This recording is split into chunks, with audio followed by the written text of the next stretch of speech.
They say we are what we eat. Welcome to Chaotic Bazaar.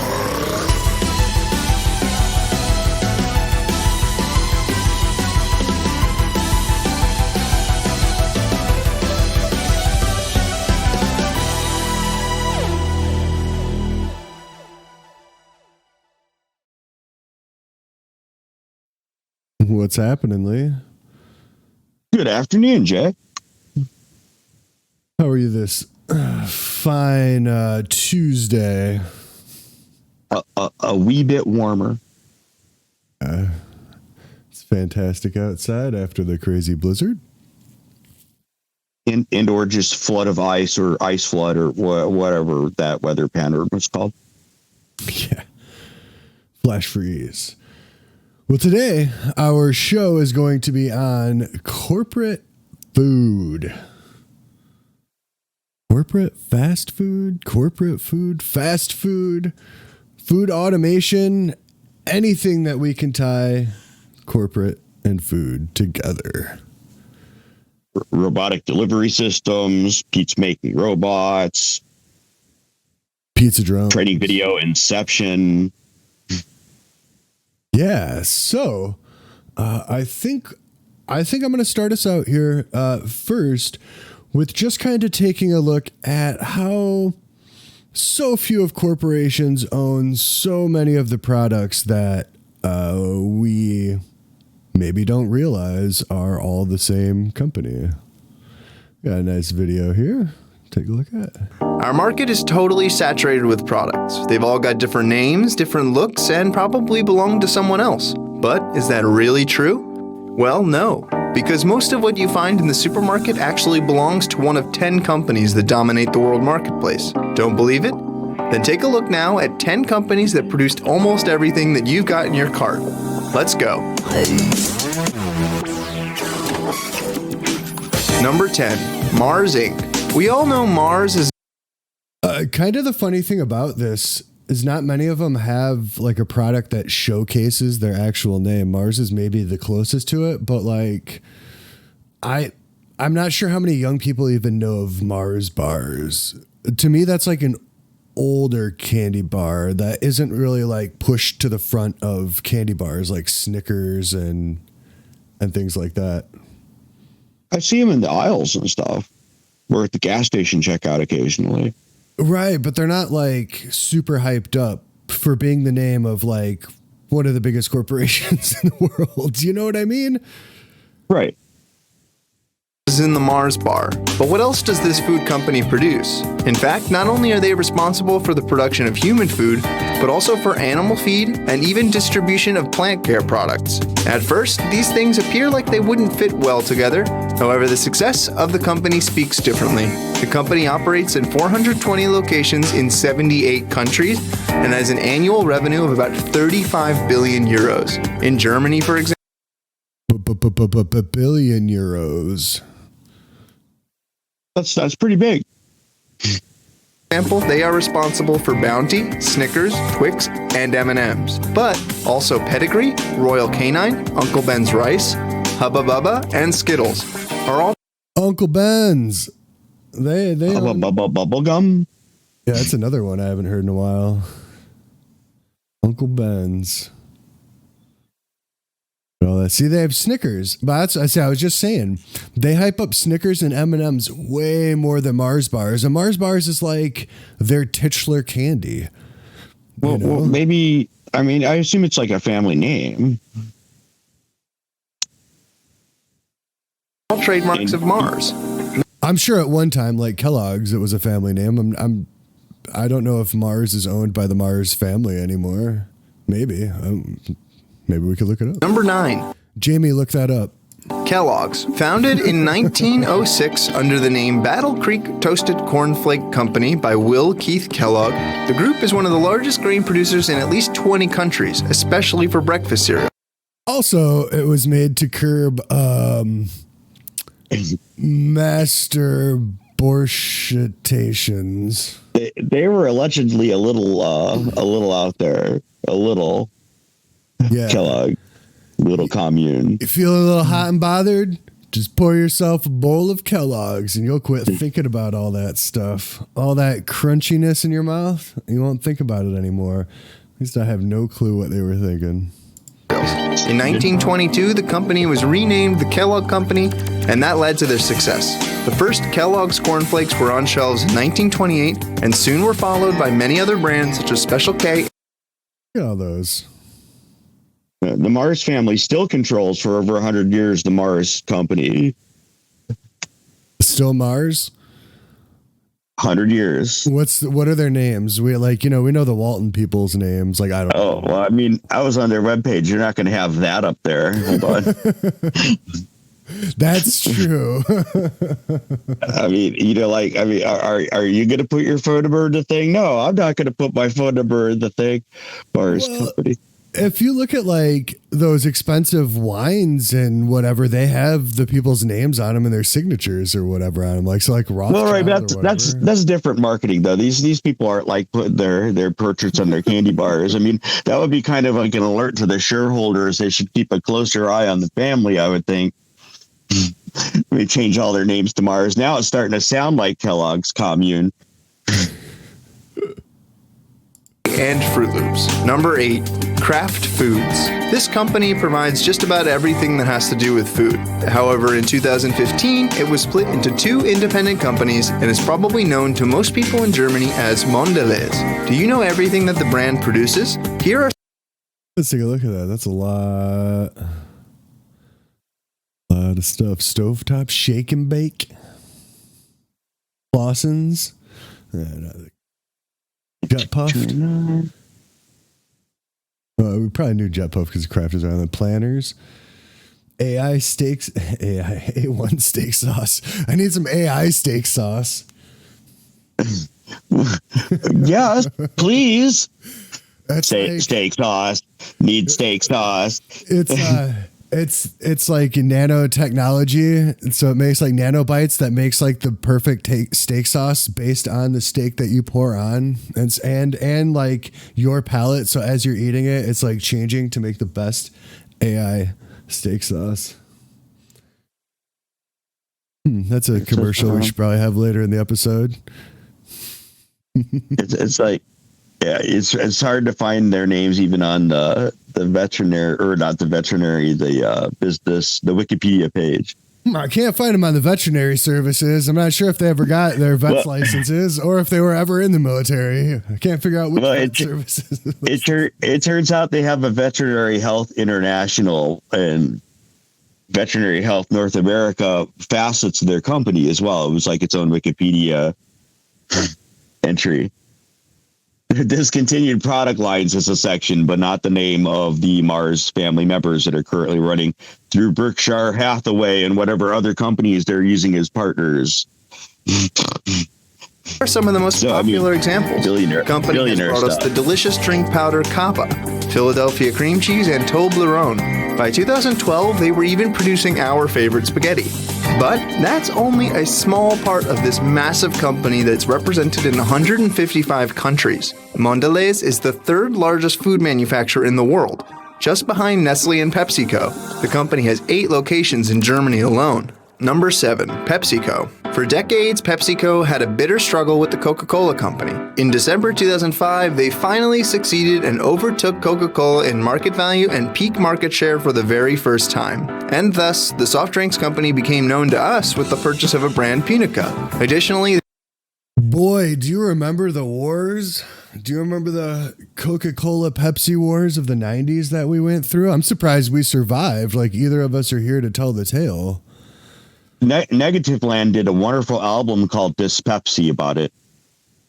It's a most successful formula. I mean, we got hit with crystal clear Pepsis. We got hit with flavored everything, different whatever's New Coke was a thing for a minute. I think it was New Coke. I can't even remember. We got beat up. They killed Tab along the way. Then Tab somehow struggled to come up from the ashes of it and still exists. Jolt Cola almost got destroyed by the whole thing. Jolt came back years later, though. I know. I almost got killed, but the energy drink revival helped Jolt come back. So Right. Absolutely. I completely agree with that. I mean, I'm surprised we all didn't lose our lives. I'm surprised there wasn't nukes going off, Pepsi and Coke nukes. There could have been a most successful formula. They're also the owner of 6 major brands: Pepsi, Rockstar, Tropicana, Frito-Lay, Quaker, Gatorade. So it just said that Rockstar is one of the companies that they own, and Rockstar, could argue, was one of the big players in the energy drink movement, helping bring Jolt Cola back. Gatorade, and many other small brands. In Europe, we also know Mountain Dew and 7-Up, but the company sells not only drinks, but has also expanded their product portfolio steadily and now produces edible products. Number 6, General Mills. Let's stick to food and look at General Mills, which has a yearly revenue of $16.7 billion and is considered one of the 500 most actively traded companies in the U.S. The 6th largest food producer in the world is mainly represented in the U.S. market, but there are a few products in Germany. For example, the brands Häagen-Dazs, Knackenbach, and Betty Crocker are all part of the company. Wasn't that Pillsbury? Pardon? Knackenbach? And Betty Crocker are all part of the company. Number 5, Coca-Cola. See, Coca-Cola still winning the war against Pepsi. Or breakfast cereal. And or. Oh, I'm sure Coca-Cola owns some sort of breakfast cereals. Of course, Coca-Cola has to be on this list. This pretty well-sized soft drink manufacturer is mostly known to the world for its eponymous product Coca-Cola, which had been invented by John Smith. So this is my example. So like you got the Mars bar, but it's not the center of their corporation. And they have Snickers, but instead they focus on a different candy bar. I'm sure Mars bars with the proper advertisement could get as big as Snickers because it's a delicious candy bar. Okay. Right, but they don't want you to pay too much attention to the Mars family members, so they keep it like on the down low. That's why they're number 10. Coca-Cola, all the way up here, what's their flagship product? It's fucking Coca-Cola. Like, that's what it is. Coca-Cola companies, flagship products, Coca-Cola. They don't have... They have a bunch of other pops, sodas, whatever you want to call them, but their main is Coca-Cola. This is straight up Coca-Cola, and that's it. Now, if Mars wanted to be number 5 or higher on this list, Mars, listen to me, hire me as a consultant. We need to make Mars Bar the new candy bar. So, like, I got you a slogan: hungry for Mars bars? It's not good. It's a start. But go from there. It's kind of like the Snickers. Not as good. I'm sure somebody else can take a couple stabs at it and make it better. Send me money, though. I got you. But you'll get up to number... I can't guarantee number 5 because it's beating Coke. The old world chocolate bar space libertarians prefer over others. Need Elon Musk and NFT crossover or something. NFTs, no, right. No. That's a bad idea. Maybe an Elon Musk crossover, but the NFT thing is probably not a good idea if you're trying to catapult Mars bar. It's a little too not popular enough. It's too early. It's too early. I mean, Elon Musk is like, maybe you shouldn't bet your money on that either, but at least you'll get some memeage through for a little bit right now. Can you print chocolate yet? Oh, yeah. Smith Pemberton back in 1886. This Civil War veteran was brewing a syrup with wine, cola nuts, and damiano, which is an extract of the cocoa plant. Initially, it was conceived as a remedy for fatigue, headaches, and depression, but then the syrup was mixed with soda water, sold for 5 cents a glass, and was transformed into one of the most popular drinks in the world. Okay, imagine that today. It's kind of like syrup. But it'd be like syrup if you could like actually just go to Walgreens or whatever and buy it. And then but Walgreens was like, damn, we're not selling enough syrup. What if we make like a delicious drink out of it to sell it too?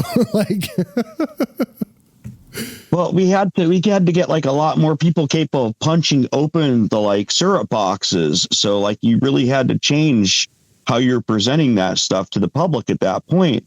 or there wouldn't be enough people that could open the syrup boxes and the pop runs out now in the infrastructure that we have built for ourselves. It's a mess, man. That's because it's all difficult. Back then, this was like a bartender. You'd have a bottle, like you were pouring your liquor. You'd put some of that in the glass. You'd hit it with your soda and a seltzer, water. a literal seltzer bottle. And then be like, there you go, Sonny, 5 cents. And then it's like, okay, and that's how it worked. And what did they say was in it? They're like, cocaine's in this. There's a little bit of alcohol in it, and then a little bit of opiates, and then like, you know, whatever else we feel like having you for a good time. Some right. They sold laudanum in the same store, probably. That just boggles my mind. Hey, we're not selling enough of this medicine. How can we sell more of it? I know. Add a little bit of sugar and soda water, and we'll sell it to the kids. Well, I mean, you know, they were giving it to babies. It's really horrifying where laudanum ended up. And, you know, I can see, because of the way that we handled it, this company becoming huge and having a tasty drink that's, you know, a drug that everybody likes. Not just that, it's the 5th largest corporation in the world based off of selling a medicine that they turned into soda and then took all the medicine out later. If that's not bait and switch, I don't know what is. Thus, the company was passed down from generation to infrastructure problems we have. Generation and owns brands like Fanta, Sprite, Lift, Powerade, and even Mezzomix. Number 4, Nestle. Once more, the world-famous Nestle can't go unranked. The world's largest food company has brought us treats like Cinnaminis, Movenpick ice cream, and Tomy sauces for our tables. Okay, Cinnaminis is good. Worldwide, Nestle has... All right, we'll see what do we got here. Jell-O. Wait, Cool Whip. Oh, wait, maybe that's on the other. Oh, that's supposed to be part of the other one. It's these ones down here. That's weird. Sweet Tarts, Nerds. Kit Kats, Rolos. I'm looking at a 3D printing chocolate library right now.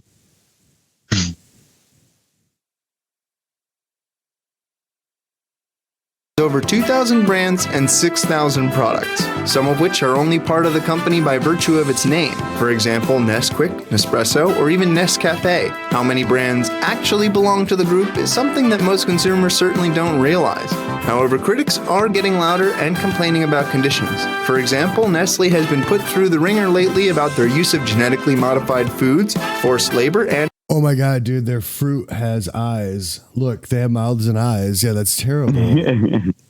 Oh my God. Well, I mean, they had too. They have like real, like live fruit and then they turn them into candy. That's terrible.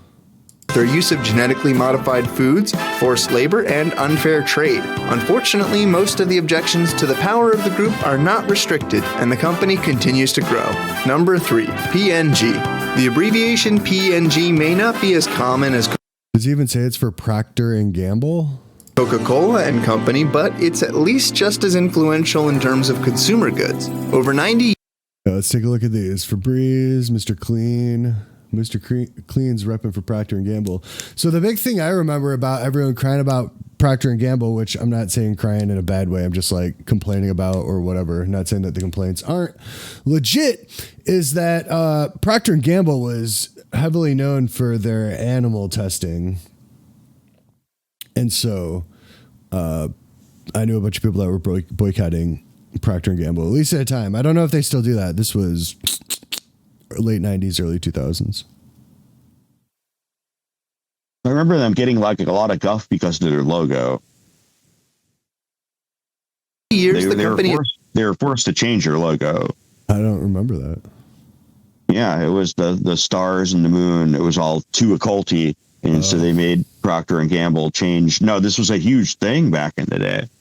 Like, it was a news story. We could find it. That's funny. Has made its name acquiring traditional brands like Old Spice, and today they're mainly known to us through their brands like Gillette. But there's probably a P&G product in your possession no matter what room you're in right now. If you're in a bathroom, you can find Vela or Shaman. At your desk, there's Duracell batteries. And on the sofa, you've got that can of Pringles. These are only a few of a huge range of products that you can probably recognize. People keep Pringles in their sofas? That's weird, man. That's anywhere. Next up, number 2, Johnson & Johnson. This was made in 2017. I don't know how these companies rank. I can tell you Mars is not above Coca-Cola because I can tell you that they're still not making Mars bars commercials because I just brought that up to them to show them how they can become higher than number 10. They might not even be 10. They might have lost their top 10 spot by now. I don't really give a shit. 5, that's a half a decade. But Johnson & Johnson's probably, if they're not higher on this list now, like after vaccine land and making tons of money off that, then Pfizer's probably up here. Who knows? But Johnson & Johnson probably owns the other company. I have no clue how companies work. They own a lot of things. I've worked for a subsidiary company of theirs in the orthotics industry, for example. Oh, let's find out. Have you already heard of Johnson & Johnson? Maybe not, because the company actually hides behind various names. However, if you're in a drugstore or a pharmacy, it's difficult to avoid them. Every girl, for example, is probably familiar with their OB brand of tampons or use their products to put makeup on or take it off. There's the famous Pentaten cream or even Neutrogena that are also produced by this US company. The pharmaceutical company is also not without scandal. It had to pay a 2.2 billion euro fine in 2013 after they were caught bribing pharmacists to sell their untested schizophrenia medication to people with dementia, children, and the disabled. And they also did a lot of animal testing as well. Yo, they were bribing doctors to give kids, elderly, and handicapped, like mentally disabled people, fucking like drugs that weren't like that hadn't been like gone through the proper testing. How do we do that? How does that happen? And then they only got fined $2 billion. Bet that they made way more than $2 billion that year. How come companies are never fined like what people have to do when they like buy a house or a car or something? Somebody buys a car and you're like, yo, that's 5 years that you're paying off that car. What, people get like go to jail or something and they have to pay restitution. Some people are paying that shit for 5 or 10 years. When these corporations get hit with something, it's like, well, $3 billion sounds like a lot of money, so we'll hit you for that. And it's like, but homie, they make $3 billion like every 2 weeks. That's like not a big deal for them. Like you need to find them, I don't know, like $1 trillion. Make it something they have to work off for 10, 20 years. You know, make it like an actual thing, not meh. Right. Pocket change. We'll hit you with some pocket change because it helps the rest of us. Like, no, understand the actual mechanics of it instead of like helping them continue to be evil. But not least, number 1, Unilever. The distinctive U with its floral patterns is something we've all seen many times before, especially if we ever look. To be honest, I do not know that logo. I know the name, but I do not know that logo. But I can tell you what I do know is Q-tips, because like no other Q-tips work like Q-tips for some reason. What else do we got on here? Hellman's mayonnaise. It's pretty fantastic American. Hellman's. Sorry. As opposed to Miracle Whip. Ben and Jerry's is on there. Friend of the show, Ben and Jerry's. I don't know. I can't find. I'm having trouble finding the Phil Donahue talk show episode during the Satanic Panic about Procter and Gamble, but it does exist somewhere. It was 82 when that happened. They were forced to change their logo as part of the ongoing Satanic Panic. Procter and Gamble. Looked at the back of a shampoo bottle, but there's a lot more to this British-Dutch company than Dove, Axe, and Douche Das. Unilever also has a pretty well-known presence in the food industry. There's the delicious Ben & Jerry's ice cream, or the savory Beefy snacks, or even refreshing Lipton ice. Never heard of Beefies. I'm going to have to find them now. This guy said they're savory beefy snacks. Incredibly, yeah. Iced tea. All of those would be nothing without Unilever. Worldwide sales. You'd be nothing without me. Are at an incredible 52.7 billion euros, and it's probably only going to make more and more. Well, I hope you feel a little bit more enlightened. And I'm sure the next time they get fined, it'll be for like €1 billion and be like, oh man, they got fined for €1 billion. Isn't that crazy? And then it's like, no, they made 60 billion that year. Like no, it's not. It's not really that crazy. In fact, it's kind of crazy that they're not getting fined that much. That's like probably larger than some small countries' GDP, I would guess, but I don't really know.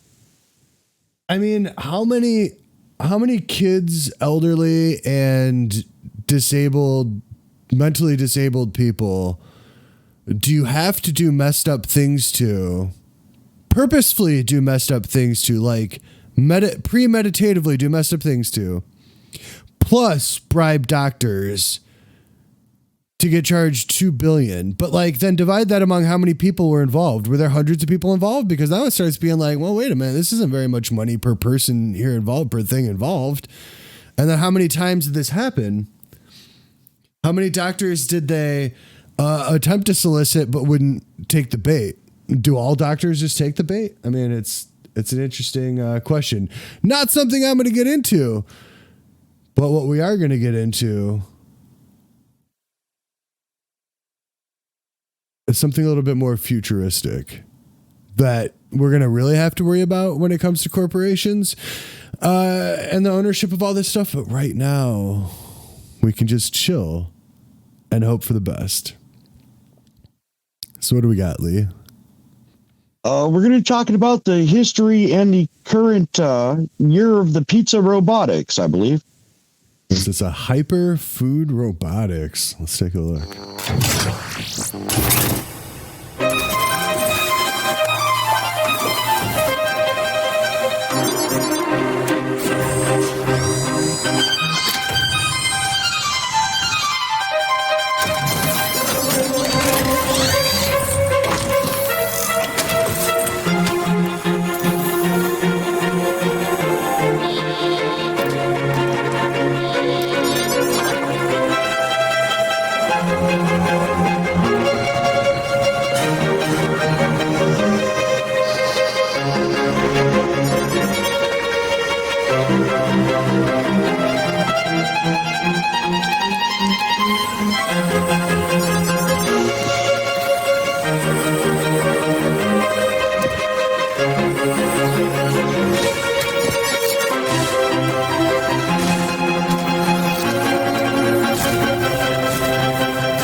I'm not gonna lie, that's a tasty looking pizza.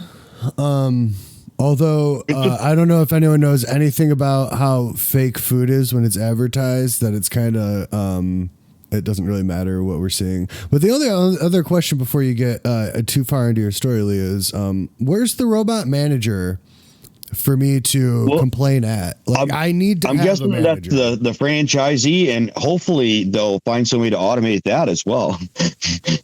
Because it's a fast food chain. It's supposed to be autonomous in and of itself. So I would assume you've got to go stock it and show up, if it's on fire or robots are rebelling or. Well, I mean, I in this video, let me see where it says. It says cold storage of 240 different kinds of dough in different sizes. Now, first off, that's just stupid. Like, it depends on your market too. Like in California, that's going to fly maybe, or Japan, that's going to fly, but not in the Midwest per se. No, 240 different kinds of dough. Like, that is a nightmare to try and prep for, even if you have a commissary kitchen that's setting up. So, like, here's how I assume that they're doing this. These are like, think of these as automatic weapons, and you need cartridges to load the ammunition for the thing just to do its thing. You need a way to clean it every once in a while. You got to take it apart and clean it. But otherwise, you have to just keep loading in more cartridges for it to keep working, right? Otherwise, it all works on its own as long as it stays clean. They make it really good so it does its thing. So these cartridges have to be made at a different location. Maybe it can be all set up by robots, but again, you got to clean it. You got to get it figured out and set up. So you're making the cartridges with all the different doughs, sauces, all the things that you need to make these stations work, right? 240 different kinds of dough. How logistically... Say there's small dough balls. Like, how big of, like, how many of each kind can you have? So, and how many, do you have to get a new thing sent every day from this place? Like, there's just so much logistics come into play here. Like, could you build the facility underneath that actually has the people working at it? But then, like, really, like, you just have robots cooking it? And, like, I got a lot of questions here. But you could definitely automate some of those processes and the delivery systems needed to resupply. We'd have to have a closer look at how that operation goes. Their website's pretty light. I suspect that their idea is more innovation and idea than actual implementation at this point. They're trying to get in on something that's coming, but you know how that works out sometimes. I mean, this looks fantastic. I think this looks super freaking cool. Like, I'm down with it. Even if this isn't real and this was all just like a mock-up thing, it's still like the person that did the video did a good job of making it all. Well, and there's a history of automated pizza. Like, it just never takes off. And it's always, those are the exact things you're pointing out. The human parts that are involved kind of makes the whole process just kind of a gimmick. We haven't gotten to the point where it's more than a gimmick, or we made this year. Well, I know it does exist. I just saw a video of somebody buying one in Japan. Like, that's for sure. Someone on TikTok, something like that. It's like, oh, you can do it. It's not quite this amazing looking. There was definitely a 50-50 quality to it. I couldn't tell the taste of it. But yeah, so you got an article. I need a bio. Can we edit that out? Yep. All right. Now.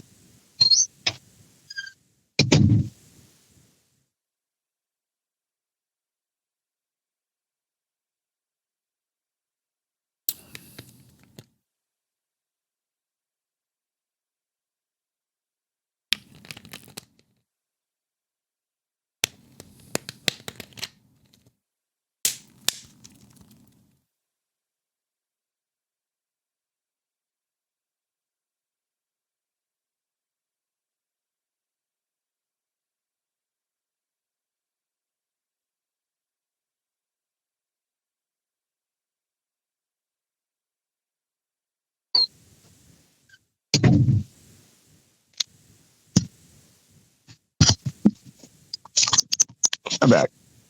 Cool.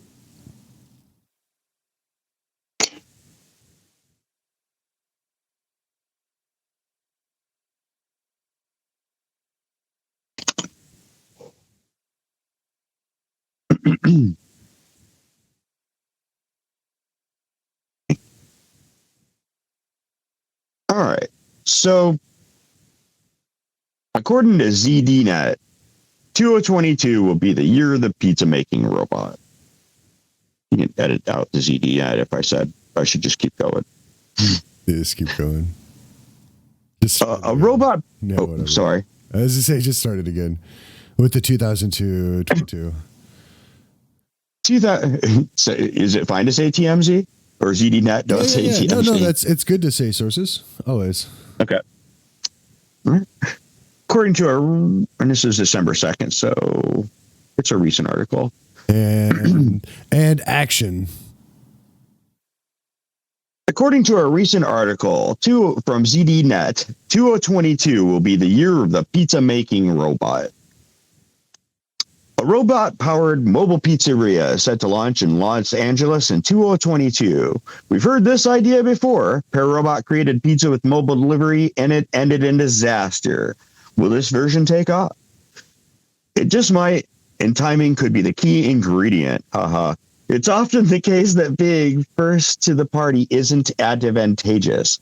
Zoom Pizza, once reportedly valued at a somewhat ludicrous $2+ billion, learned that lesson the hard way, closing up its robotics pizza business in early 2020 and laying off more than 100 employees.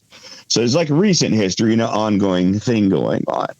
But where Zoom's lofty ambitions of becoming an efficiency-obsessed logistics enterprise, kind of like what I think that other company we were looking at is aiming for, something akin to the Amazon of pizza, led to a burn rate in the top 10 million a day. New outfits and old favorites are taking a more measured approach to technology-enhanced pizza, which I'm never going to forget the phrase technology-enhanced pizza, and I'll be using it henceforth. In doing so, in a post-COVID-19 pandemic environment that shifted the quick service industry on its axis. That includes developers like Piestro, who makes a made-to-order pizza vending machine, and even a sector staples like Little Caesars, which recently patented a pizza making robot. I was unaware of that as well. So they're going to get rid of the poor people selling you your $5 pizza, and it's going to be a robot. Another company, Basil Street, has automated pizza kitchens spread out across the country in military bases, corporate office, university hospitals, now in an airport. I've seen some of those in action, not personally, but videos. The latest example is the robotics-powered mobile pizza restaurant Stellar Pizza, which recently announced it will launch in the emerging tech hub of Los Angeles in spring 2022. The company is the brainchild of former SpaceX engineer turned CEO Benson Tsai. SpaceX alums make up the engineering team as well, and the recipes are partly the creation of former SpaceX executive and director of culinary services, Ted Sisma. Wait a minute. There's a SpaceX executive chef.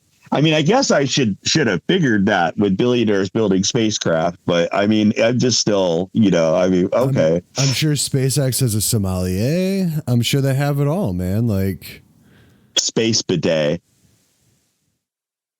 tableside dishwashing, tailored to your individual needs at your table. I'm sure they have it.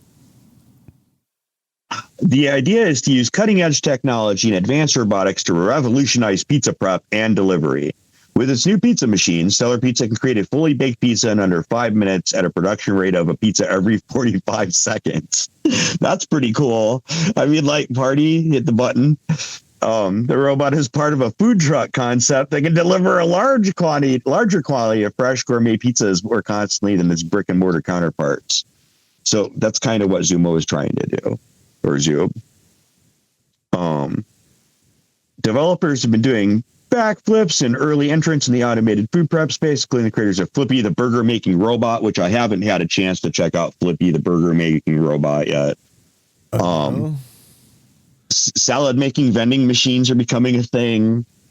Autonomous ground robots, you've probably seen some of that stuff, whether it's some of the Amazon delivery methods or some of the fast food delivery methods people are using. When I heard ground robot, I thought of like ground beef, and I was like, so they're grinding up robot meat now too? Like, I mean, not quite yet, but I mean, if they keep making, if it's a self-replicating delivery robot, then that may happen. Ground robot, you need some AI steak sauce to go with it. Well, they're literally testing like autonomous robot delivery systems for fast food delivery. I've watched it a lot this year. There's people that test them in QA. So there's guys in the street kicking the thing over, trying to steal from it. There's some really nice videos of people using these methods. They're in a few different cities. It's like the cars, the big difference is if you get hit by like a pizza in a small delivery vehicle on the sidewalk, I imagine it's a lot less traumatizing than getting hit by like an autonomous driving car. Probably not big of a deal. For Stellar, their robotic pizza making process starts with a freshly prepared ball of raw pizza dough, which gets pressed and shaped into a round pizza crust. Then house-made sauce and fresh toppings are added. Lastly, the raw pizza is inserted into one of four high-temperature custom-designed ovens to bake to perfection. In other words, go ahead. I can. They said house-made. House-made. Robots making pizza, and they called it house-made. Okay, first off, it's a house robot. It's a house robot. Let me just tell you, house-made is a fake term anyway. It's like they use all these colorful terms in advertising for culinary stuff. Some terms you're not allowed to use because they're actual terms that you can't say unless they are true. But housemade's one of these flowery terms you're allowed to use. So I just never assume, like are we in Futurama? Like, even the pizza joint. Even the pizza joint in Futurama is run by like space cockroaches. Like, they're not even run by robots. You know what I mean? So it's kind of like robots can't cook. They talk about that in Futurama, how Bender just really wants to cook, but like he doesn't know how to cook because he doesn't eat. Like he can't do it, and that's why. It takes LSD to make everyone understand how the flavors of the world, and Bender understood that by the end of the episode. Sorry, go ahead. I just house-made robot sauce. He's the robot hero we need now.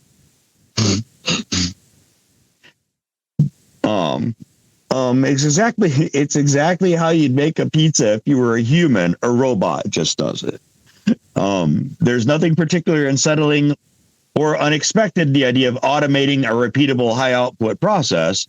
Frankly, the guy with flour all over his arms twirling a pie at a creosote ceiling is a bigger head scratcher. But that's why robot production is a good idea, one that's bound to take off sooner rather than later. Whether Stellar or any company emerges as a revolutionary player in a sector that seems to be doing pretty well remains to be seen. Pizza production will almost certainly benefit from new technology, but the pizza game probably doesn't need a new unicorn. That is according to ZDNet. I don't know why we're throwing unicorns in this. That seems to like dangerous foreshadowing to me. So unicorns, unicorn robot, pizzas. I've never gone to a chain, like a big chain restaurant, and like thought that I was going to get good pizza or delicious pizza or anything like that. I'm getting some weird version of what pizza could be, right? Like there's some chains that end up making good pizza, and because of the good pizza they make, they start making small chains, but generally they don't get too big because if they start altering the recipe, then they start losing their fan base, and then they start imploding. Or their method or their angle, like say, for example, a coal-fired pizza with fresh ingredients comes to mind. I'm not mentioning any names, but I've worked for such a smaller corporate company. Small, yeah. They can't get big enough because you have to cut enough corners and make like how are you going to sell a $5 pizza against Domino's? Like, I'm sure half of that isn't even real stuff that you're eating for $5. It's just crazy. And to add labor into that and whatever else. It's just like, it's nuts to imagine that. And that's never going to be. I think there's like a grease ratio as well.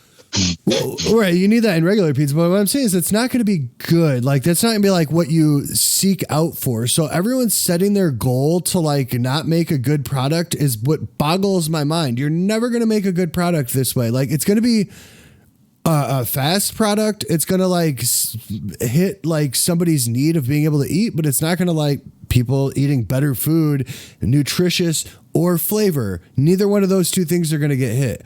And I have a feeling that cost will end up going up because they'll figure out some way that they have to raise cost because of robot stuff, even though all the labor should just be going to that if that's how they're going to do that. But they'll make up some way like, well, that's not a labor cost. And now we saved all this money for labor. So shareholders get all this money. But now we need to figure out a new way to raise money for repair costs that we didn't have before instead of actually That's the other thing. These things are like machined CNC robotics. So it's not like calling your normal like local repair guy. If you call your local repair guy to come fix your robot pizza, he's just going to tell you no and go home. Right. So while I'm not against the automation there, I like, why doesn't... You can do it green. Why doesn't... If we're going with all this high technology shit, go with also something that's going to make the best flavors and the best this and the best that. Like, set every bar. Don't just set the bar of, I can make pizzas in every 45 seconds. I could put out a pizza on a 5-minute interval thing. Like, I don't care if they're not mind blowing pizzas. Like, you have the technology and the money. Spam bot. You have obviously the money and the technology to do said thing. So do the right thing. Don't do the wrong thing. Like, society, what is wrong with you? It is in California too. So for all we know, it's a pizza made of kale. I watched the video. The video, like the pizza looked delicious, man. I would eat that pizza. And Domino's pizzas to me look delicious. I love pizza.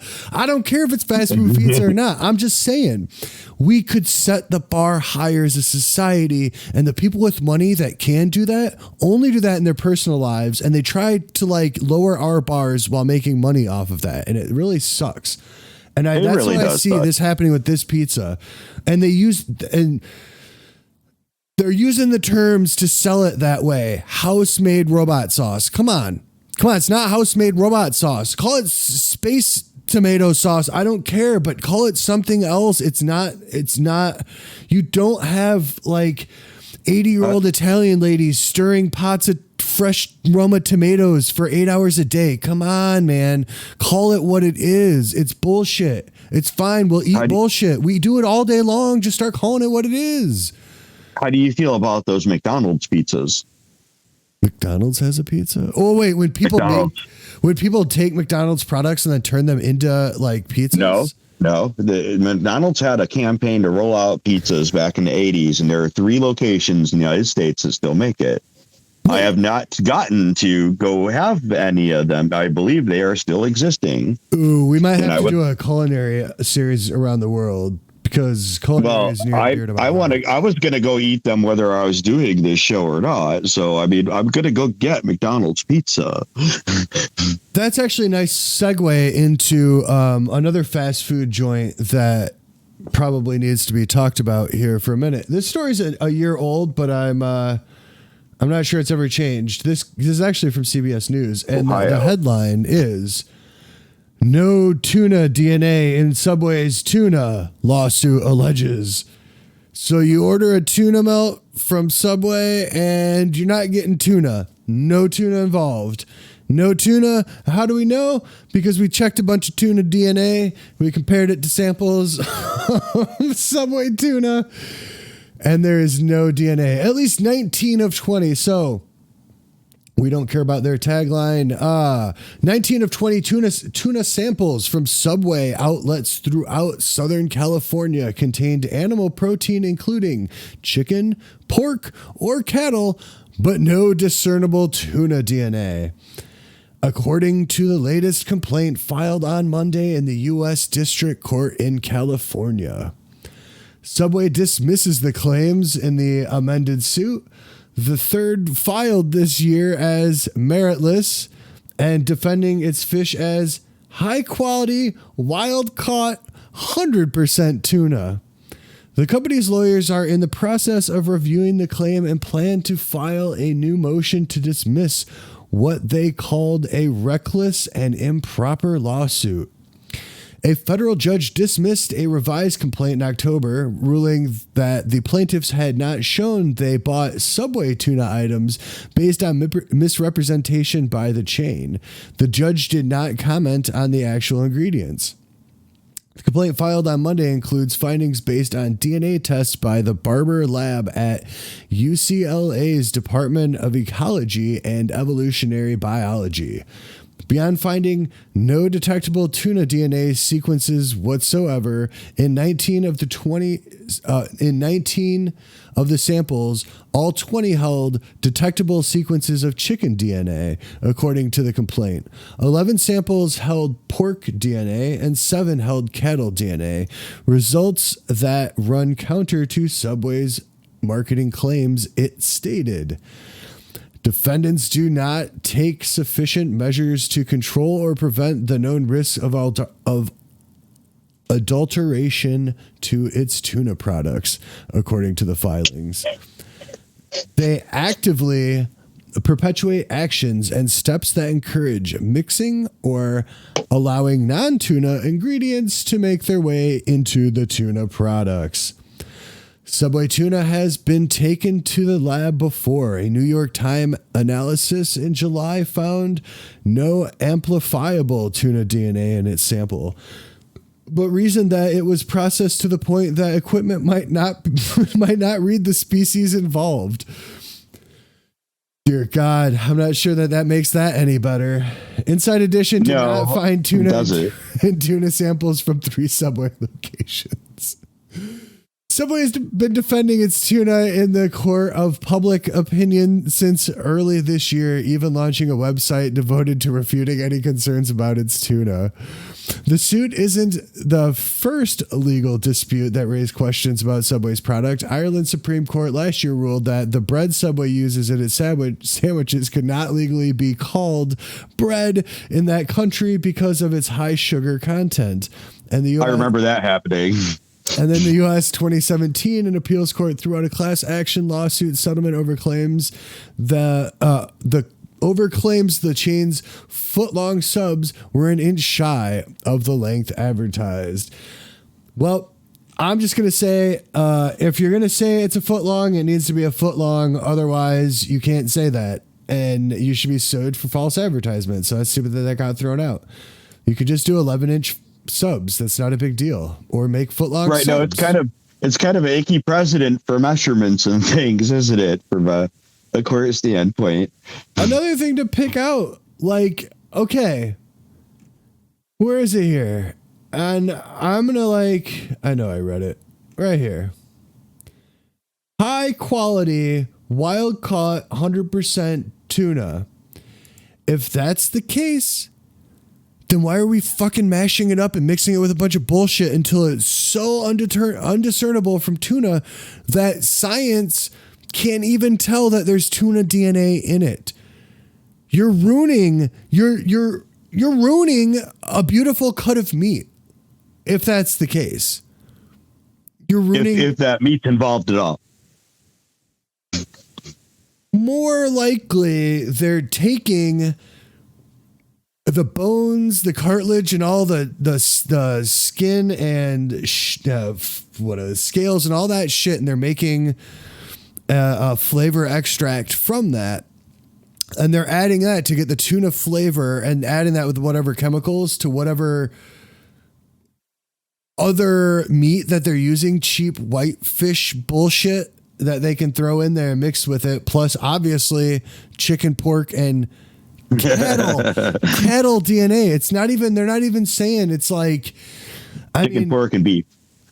They're saying cattle DNA. Like, they're not even saying it's from cows, man. Like, cattle DNA. I don't know if other animals are considered cattle that aren't cows. Like, could horse in a roundabout way be cattle? I don't know. Can goats? No. Like, I don't know. Is it not cattle? I don't know what a cattle. I think cattle is cow specific. Okay, I don't know. Unless we're talking politics. It's just weird to say chicken, pork, and cattle. Like, right? No, they're choosing a different word, but yeah, it's the plural. Ruminant. Well, no, it says large ruminant animals with horns and cloven hooves, domesticated for milk or meat or beast of burden, and then it says comma cows. Yak, bison, and buffalo are also cattle. So it could be yak, bison, or buffalo.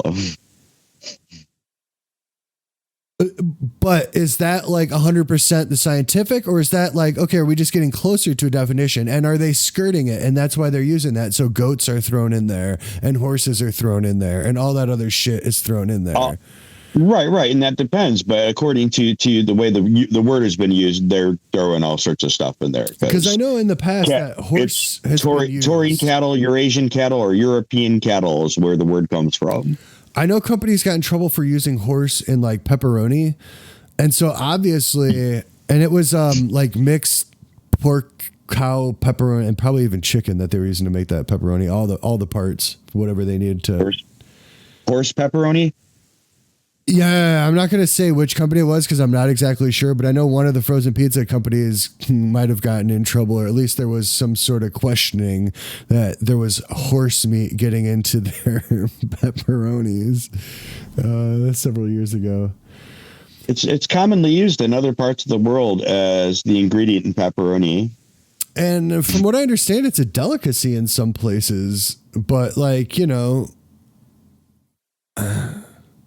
I'm not saying anything about anything. I wouldn't eat horses here, probably. If I was in another country and they served it to me, I don't know. I'm kind of a weird eater, but meat's one of those things I'll generally eat unless it's a weird part. Like, I don't like weird parts of animals. We could do something else with them. Like what? Here's a hoof. I don't know. You render hooves down yeah. glue and whatever else. You know, that's what I'm saying. Throw them at people. There's got to be other uses for other things, even if we don't know about it yet. I like horses. I'm not sure how I feel about horse pepperoni. Try. But I'm not trying to diss cows or nothing. Well, it may be some particular cows. Since the beginning, terrible human cooks have sought to hide the bland flavor and overdoneness of their ruined lesser beings' flesh.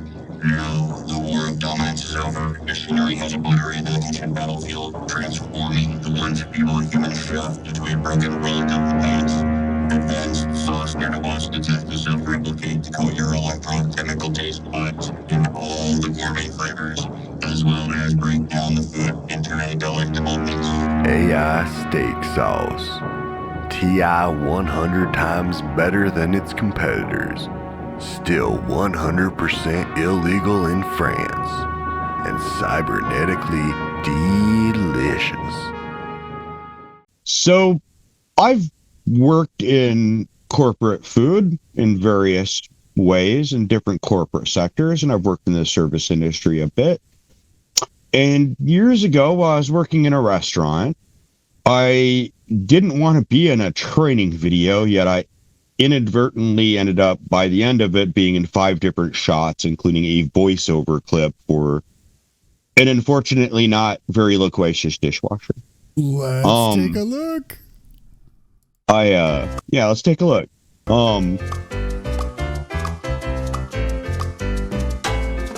I like the editing.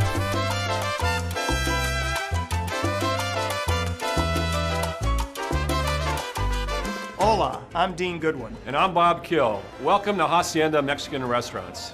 You've probably eaten a lot of great Mexican food at the various Hacienda restaurants. You felt the festive mood and decided it would be exciting and fun to be an amigo. That's what we call our employees. Well, you're right. And we want you to bring your passion. Amigo energy. for life. Did they call you guys amigos? We're amigos for life.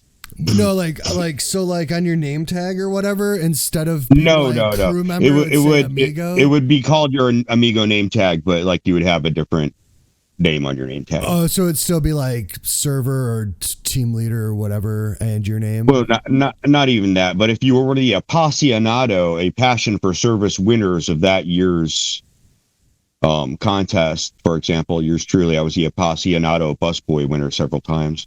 Oh, shit. I also performed it in their Olympics as well. I boycotted one year too because there was a bar ban. Now that's a completely different story. Same location though. To our guests' Hacienda experience so that Hacienda is always their first choice for casual dining.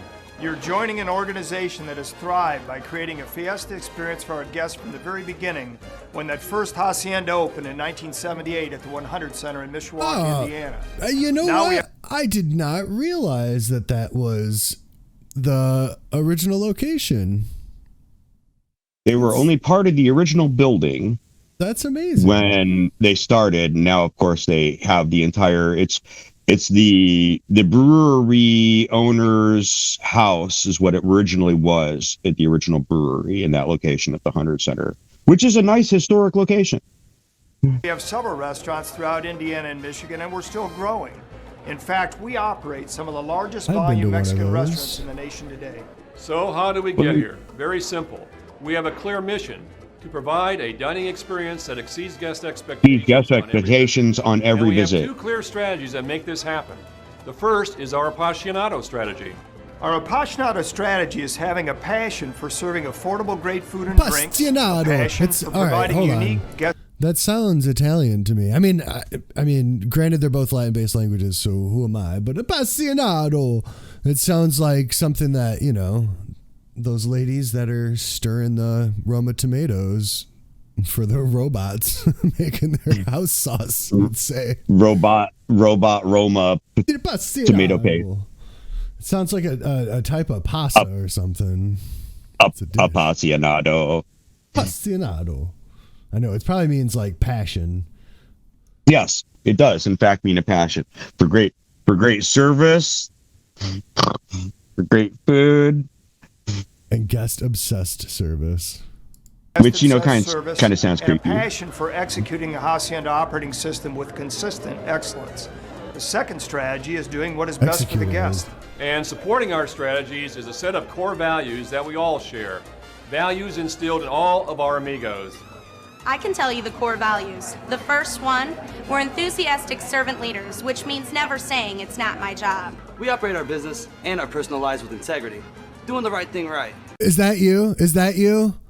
That's not me. Okay. That includes being honest with yourself, fellow amigos, and our guests in every way. We develop being honest with yourself. Holy shit. This shouldn't just be a video for like training at this place. This should be like played for everybody in middle school or elementary school. Like that should just be played on repeat. I think if churches are looking to bring church back into school, this would be a good way to do that. And hidden wisdom, hashtag hidden wisdom. And promote the personal growth of all amigos, which means we take care of each other. We have salsa in our veins. We're a fanatic about the house. Is that you? Is that you? Whoa. Is that you? No. I said was no, not that either. All Come amigos, which means we take care of each other. We have salsa Is that you? No. in our veins. My first shot's the back of my head. Whoa, we have salsa in our veins? That is the comment. I have a pin that says salsa in my veins. That would be my first question too, is maybe we shouldn't, well, hold on, let me reverse and say maybe we shouldn't play this in school, because maybe just that one clip, because as this goes on, I'm seeing this maybe isn't so scientific, because I'm just going to PSA really quick. You don't have salsa in your veins. You have blood. They've had some other issues over the years with not exactly saying the exact right thing. Allegedly. Yeah, go ahead. Jump ahead. The importance of you. Hey man, what are you doing? Setting down on the job. Now that our new amigos learned about our operation's underlying values, I was going to give them the Wait, was that you? Wait, is that you? No, that's not me either. That guy has way too much hair. All right, well, because you said back of the head, and then I was like, wait, we did kind of see this. Oh, side view. Side head. You can tell how old this was, because if this was newer, his gauges would be like 16 feet in diameter. Like it'd be like half off the screen if somebody. Well, right, and it was even surprising to see people in gauges in like a customer service setting at that point. Because the nose rings are the devil or whatever, the devil in the lettuce or the devil's whatever. Well, see, I think at this time it's okay because that's his left ear. If he would have had it in just his right ear, they probably wouldn't have let it fly, which is kind of really weird. They're not necessarily in that particular company. I'm saying overall, generally at that time, like what was like how you say, even seeing that in a corporate sort of thing is kind of. We had a lot of colored hair before colored hair was cool in the service industry there as well. On how each and every one of us is important around here. Oh yeah, let me see. You've got operations, you got food, you've got service. Like the 3 legs on this stool. If one of the legs is missing or broken, it's a 3-legged stool analogy. Right? But why did? That's what you want. That's the furniture you want to base your support on, is a 3-legged stool. I was gonna say, why didn't they just make a 4-principled thing and base it on like something that's actually just structurally stable to begin with? That'd be a good interview question. I know who probably made the decision too, but. So, we're all important members of the Hacienda team. Wait. Can I tell by the shot that you're in it? Are you in the shot? I'm towards the front, and it's the bald back of the head that hasn't been properly shaved yet. There he is. See, my only problem with this shot is your hair is not long enough back here. You should have had a skullet. I know mullets were out of fashion now by this time, but... With the proper gene therapy, I'm not saying never again, but that rockin' multi-layered, crazy colored mullet from the 80s probably not going to come back in this body. You need a skullet, though. You can't have a mullet for sure, but you can grow a skullet for sure. Even if it's just a few curls in the back. Business on the top, party in the back, Lee. We've talked about this. If I need a wig, I'll get a mullet one, too. Do I want anime hair? Do I want Trump hair? Do I want mullet wig? Do I want, I'll have lots of options. Unicorn. Nothing beats an authentic skullet. Nothing. With any team, there are some important rules to follow. Like, all amigos must show up as scheduled and on time. You'd never be late for a game, would you? No laziness around here. Just high energy. I'm not going to the game. Keeping the guests waiting and guessing where their margaritas are is a foul. Wow, thank you. That was quick. You're very welcome. Be sure to check that bad mood or personal problem at the door. Remember, service with a smile. That's what you call flair. Did you see that, bartender? That's what you call flair. I agree. There are some pretty good, skullet wigs.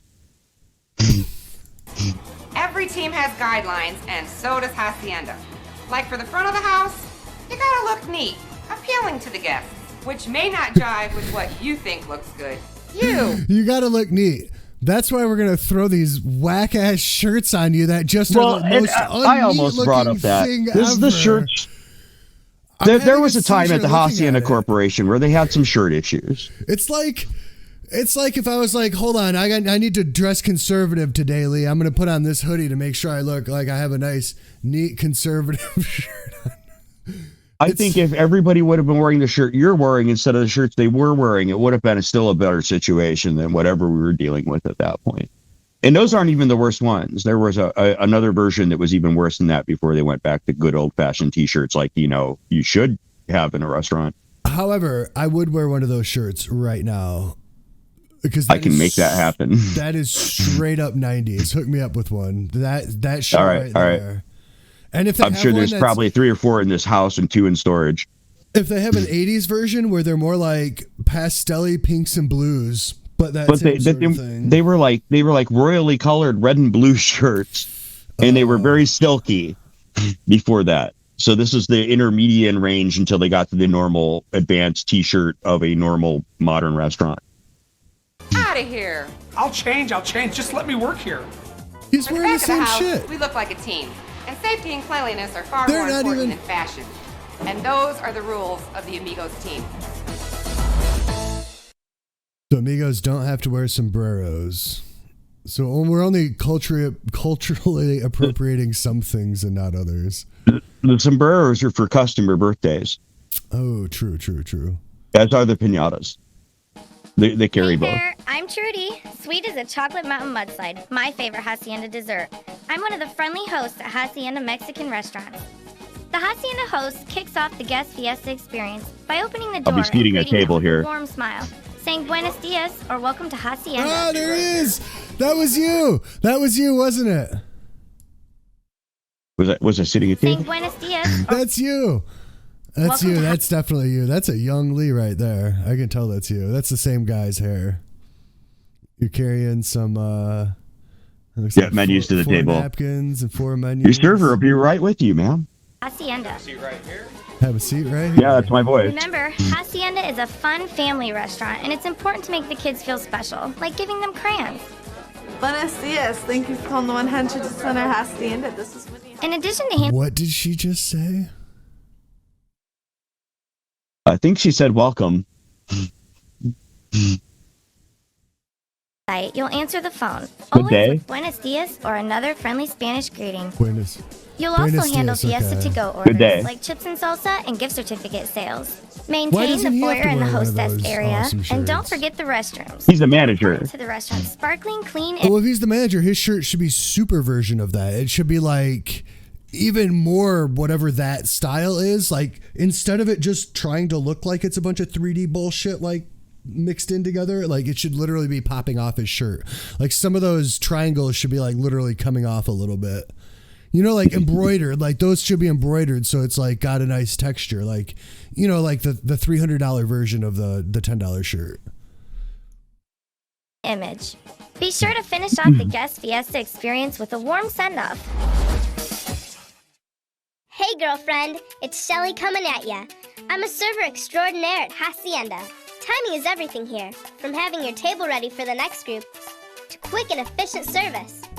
I'm going to pitch shift that voice down to hear what she actually sounds like. No, that's fine. Obviously there's been a lot of pitch shifting. Pre-bus your tables, service industry people, if you have a table and the people are done eating, please remove the plates from the table because it helps facilitate both them leaving and being after dinner, and your busboy will actually respect you. Oh, that's all you had to say? I was going to say respect the back of the house. You know what's worse? Like when you have, especially when it's one server that can't handle the tables that they have and haven't cleaned up all on time and they wait to clean all at one time, or bussers that might do this too. You bring all of that shit back for the dishwasher all at the same time and you just slam the dishwasher for no reason. And then you know what that can do? That can set the cooks back if now they don't have enough plates or pans or whatever they might have needed to get There's a your rhythm next to it. dish out. It's not all about you, servers. Servers, it's not all about you, okay? Restaurants are not all about you, bartenders and servers. It's not. It's about the back of the house. It's all about the actual workers, the people who are actually doing physical work, the people that do stuff. I know you walk around as a server when you serve and you talk to people and, how you was sound your like day? you need to be cross-trained. When you're in the back of the house, it's hot. It's hot. It's hot. It's sticky. It's full of food that you just want to eat all the time and everyone's mad. The servers come back there and they just yell at you for all the shit they have to deal with. Look, I am not working in the back of a kitchen to deal with your problems. Do you understand? I'm getting paid less than you because you're not even claiming your tips. So half the money you make, you're not even saying you make. So then you make even more money on that and you don't pay your taxes. And then you drive on the same roads that I do and you're making over on the people in the back of the house. So the dishwasher who's getting screwed over, get paid the least, having to work the worst job, who should be getting paid the most with the most physically demanding job, is getting treated like shit so that servers can walk around and be like, I set the air of the restaurant, blah, blah, blah. Get rid of tips. You need some cross training. No. I've run front and back. I don't need no. I know. We need to get rid of tips. Tips need to be gone. Tipping does not make any sense. If y'all work in a restaurant together, you're all in it together. There's no reason a server, a bartender. Okay, I can. Certain staff can become all-stars and bring in clientele. That's a little bit different. But that is like bonus material, not we pay you twice as much every day forever to do this. And we have to cut everybody else so that like we can maintain your beautiful status. Like, no, we need to resituate if that's the thing. Sorry, I'll go off on tangents. But that's just like the pizza robot thing. Like, it's not the pizza robot's fault. It's not necessarily the server's fault. It's the systems in place that are at fault. The pizza robot is okay with tip sharing or not getting tips at all and just getting paid a standard wage.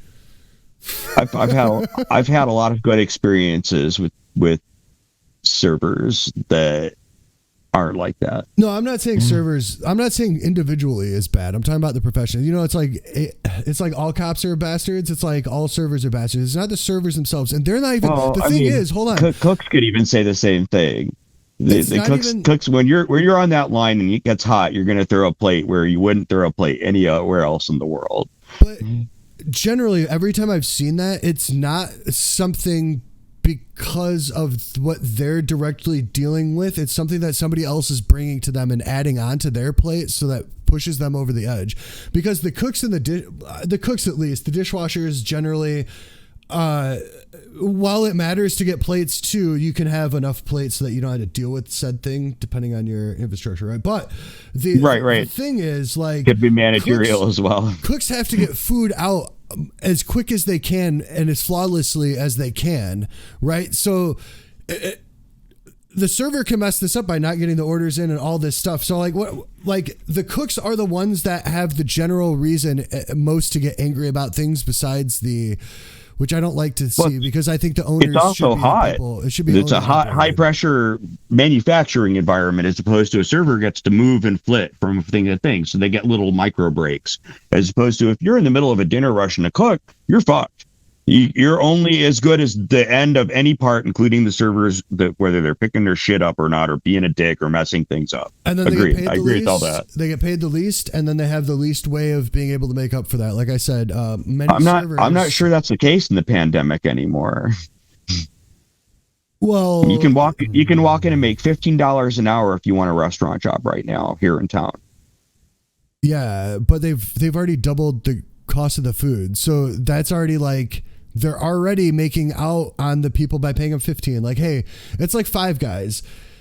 They're paying like $15 I'm not now, saying but we're they at the raised home their stretch by any means. $15 a burger. So it's like, hold on, you're telling me you're only selling like 2 burgers an hour to pay for like labor plus food costs plus overhead? That's insane. So when you sell like 100 burgers and you're only paying $15 an hour for that person, where is all this money going to?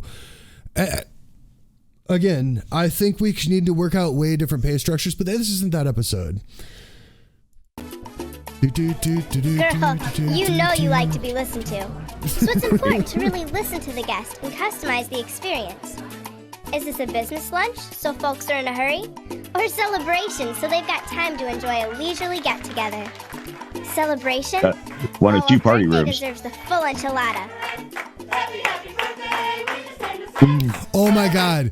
Oh my God. Birthday and a hacienda way ole. Dude, that's like the same. It's almost this. Is that almost the same happy birthday as the one in Waiting?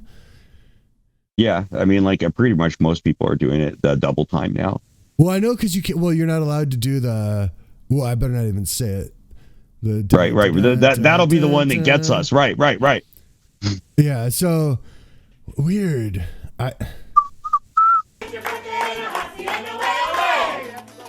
Now you know, a great server knows the menu backwards and forwards. You want to be able to answer questions and make suggestions, don't you? Would you guys also be interested in an appetizer? Maybe some Mexican potato skins to start off with? And serve the hot food hot. Yuck. Can you imagine a lukewarm chimichanga? Oh. Check back. The context is important to yuck. There's a weird flow in that. I'm going to have to, if I was to do that, I would edit the yuck till after. Can you imagine the chimichanga? Yuck. Not. Yeah, no. Hot, delicious food. Yuck. Could you imagine a cold chimichanga? That's kind of weird. There's a certain unpolished quality to the project that I find endearing in this moment in time. Guests. Don't make them have to hail you down like a taxi. And be sure to get those dirty dishes out of there when the guests are done eating and drinking. Hand them the bill in a timely and friendly way. And invite them back to see us. Well, thank you very much, guys. You have a great day. Come back and see us real soon, okay? Bye, guys. The problem that I have with that is like, it's not just this place. That is standard at restaurants. Like it's like it's meaningless. You know what I mean? It's absolutely meaningless. Like because it's always said in all facets everywhere because of something like that, because of capitalism and wanting your repeat business. Instead of it 100% being based on merit, which would be was the food and the service good? Cool. Like there's this atmosphere. They're so worried that if this person didn't thank them and say they were coming back, like that would be a big thing. Like that shouldn't fucking matter at all. Like the people should be so enamored with the quality of food and service they got that they don't need someone saying that. And we don't need that in our society. America does not need that, because what that does is it allows everyone to do really shitty things and be terrible. It allows growth for Karens. That's where Karens grow, man. That is definitely places like that. That's definitely part of it.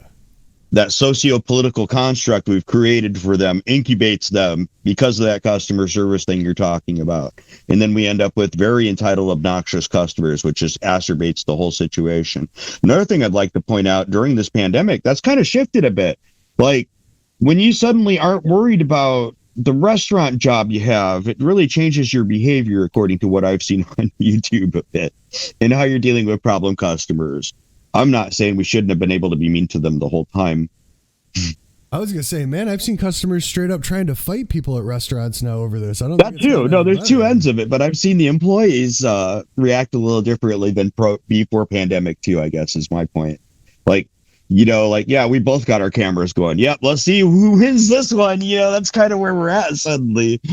Hello, I'm Diego Rodriguez Valenzuela. Who's the Karen? Assistant at one of the fabulous Hacienda Mexican restaurants. As you might have guessed, a service assistant assists the servers. Now, if the tables are not clear, the host cannot see the guests.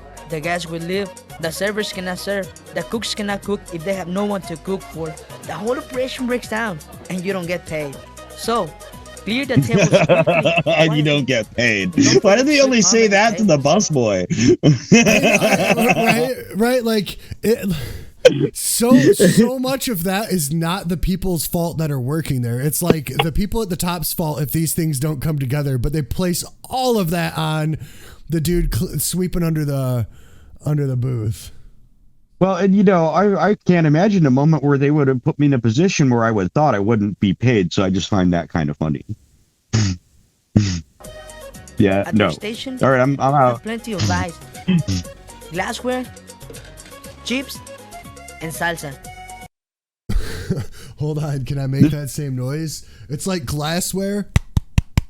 It's not glass. I've got better audio recordings of the actual glassware used in that particular building that I could have given them. Time is everything in perception. That's just too funny. Be ever curious to our guests and serve the servers so that they can be efficient. There you have it. I am Diego Rodriguez Valenzuela. Hey, sports fans, buenos nachos. I'm Barbarino, the best bartender at Haciendo. I love it here because I love the people that serving. Is that you? Is that you? That is not me. That is not me. Oh, I bet it's you. It's like a second home for me and you, and I always take good care of our guests by providing responsible alcohol service. Don't you know? Uh-huh. Now, to be a great The only way to like do my it. brother Larry, you gotta know how to make the specialty of the house plus lots of other drinks. Maybe I know what I'm saying. And let the folks know the best deal of the day. I feel like he's really trying to sell me I something. learned from my other brother Larry what it means to be quick and accurate. It's not uncommon for Larry to have 5 folks pull up a stool, take their drink and dinner orders, even while he's making a half dozen mixed cocktails for the servers, update the bar tab, and yet not drop a lick. Shit looks so good. That was a run-on sentence from hell. Oh, I was paying attention to the food, man. Oh, man. Yep. To the drinks, really. You've got to be quick and accurate, and don't forget the little extras. Would you like your regular or maybe an Arriba margarita? Sounds good. How about a Cabo Wabo with Grand Marnier? Wait, hold on. He said, would you like this or this? And she's like, yeah. How about this other thing instead? Well, they're components and part of their marketing thing. But, once again, this is for in-house, not out-house. Oh, right. I said out-house. Right. Yep, Outhouse everyone restaurant. is an amigo at Hacienda. The weird thing is, this kind of seems like it's like a long infomercial that you could just play. Well, I mean, their modern one, this has been since retired, their modern one's a little more organized and professional. I care about food. It can make you happy. It can salve your sadness. Food. Glorious food. If you can't tell by now, I'm Sal, a Hacienda cook. Are you Sal? I'm not Sal. I'm Scout. Hacienda cooks carefully follow the recipes for each dish. It sounds like... To be a cook here, you've got to be fast. It sounds like he's a hostage situation sort of thing. Yeah, Right. like, I'm calling from the fiesta inside your house. The steak fajitas are hidden somewhere. You've got 20 minutes. As you know, safety. It's an important word in the kitchen. This means A, prevent slips and falls and cuts and burns, and B, serve safe food. Maintain personal hygiene by frequently washing hands and routinely clean and sanitize the environment. Lastly, when cooking, follow the time and temperature for the dish. You, my cook, must also communicate well with service personnel and other cooks. Keeping our guests happy depends on it. Dude, And the funny thing is, like, I feel like I'm almost watching Waiting. Like, somebody's gonna start like showing their balls or something, like it's because like they did such a good job setting up what like it really looks like, it feels like inside a kitchen, and like I want to feel like that's kind of the concept they brought to the table, though I wasn't in on that meeting. Of your day, you can be proud of the famous Hacienda dishes. Prepare with your hands and serve to wow our guests, so that they will return for the fiesta experience time and time again. This guy doing the voiceover is like 16 feet tall, like Andre the Giant. Right, I can't fit through the front door. Uh oh. I work with the cooks sometimes, bring them supplies or plates, and take the trash out. But That's my my main boy. job is dish machine operator. There he is. We dish machine operators are guest obsessed in our own way. We demand clean results, He's so we have to famous. make sure the machine water is clean to start with. Chipped or cracked dishes don't get past us. And we've got to work ahead to keep a supply of dishes on hand for the cooks. Folks can't eat if That they line don't was have so dishes. hard. Look, see, I said this at the beginning of the video. I said it's one of the most important things in a restaurant is making sure that the cooks have clean dishes. So if the servers don't get the fucking dirty dishes back to the dishwasher and the dishwasher doesn't get back to the cooks, then we have a big breakdown. and we're coming back to that too. So I want to bring up the other point too that I didn't get to make before. In what you'd also said about taking all your stuff back all at once, be conscious, be conscious. Don't leave a mess. Be organized. He's probably already got it figured out there back there, and he's got a hose full of water. So be careful splashing him, because that dishwasher can blast you with all sorts of things you're never going to want to walk out wearing in the front of the house. He's got a hose. That's why I'm an important part of the Hacienda team. As you have seen, each and every... They didn't give you very much time, Scout. You should have had way more time. It's dishwashing. I know. That's what I'm saying. They could have went in the history of artisan dishwashing, but it just wasn't that sort of, it's a corporate dishwashing. There's not, so far, artisan corporate dishwashing situation I've seen. Amigo is an important part of the Hacienda team.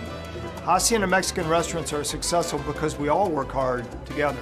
We look forward to seeing you on the job and know you'll do great. Hacienda! I'm in that shot too. I'll take your word for it. Very interesting. Very interesting. It's an interesting place in space and time. Anything affiliated.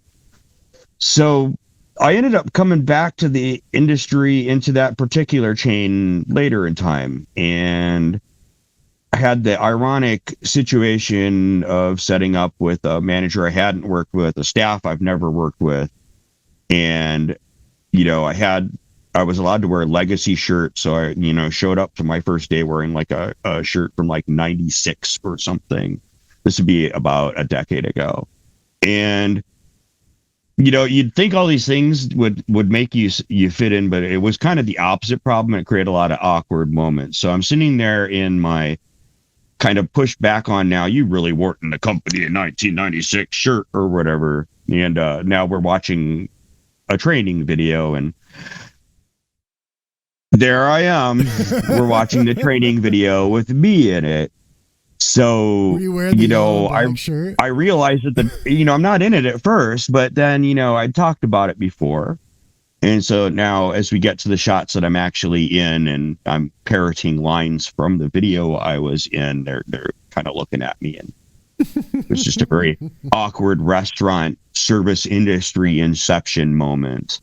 That's fucking funny. I couldn't imagine first doing hey, you have to do this video for work, and be like, all right, fine, whatever, I'll do this. Hope you guys have this training video.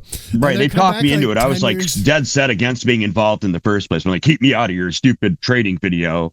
Right. When you got hired in, there wasn't even a training video, right? That was you just got hired in, you learned the role like most places. And then you come back. I don't think there was a training video when I first started. Then you come back 10 years later and you're like, shit, I need a job. All right, well, I know how to do this. I'll come back here, and they're like, oh yeah, cool. You got some experience. We'll set you down, and we're going to have you watch the training video. And you're like, and they're like, and here it is. And you're like, oh my God, this should I have talked to HR and be like, I'm traumatized by watching myself. Can we please not have to do that again? It's just so funny. It's since been retired. So, if I ever have to worry about that again, a lot of things would have to happen. I would have to get in a new training video before I work there again, and then work there again. And I'm not saying my life isn't crazy enough that could happen. 5th time's the charm. Right on. That is a funny story. And I do bleed salsa. I bleed salsa. I bleed salsa. I bleed salsa. I'm just gonna call it order carry out to keep yelling that, I guess. Order sides of blood. Oh my God, 3 sides of blood. And I'm like, what? They would have no clue what you're talking about. What are you talking about? Enchilada with the blood salsa. Well, I think that is our show. Anything else from you, Lee? I really hope that we can somehow still get McDonald's pizza in 2022. And I'm going to stay on top of that, and I'll keep everybody updated. I'm kind of obsessed with the idea. I have been for years, so it's not really a surprise this is bleeding out into this episode. Bleeding salsa out into this episode. Szechuan sauce meme. Yes, Tron sauce. All right, everybody, like, subscribe. Thanks for hanging out. Hope you enjoyed, and we'll see you on the next one.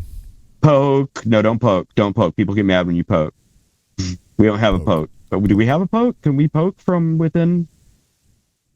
Anyone can anyone can poke anyone they want. You have my...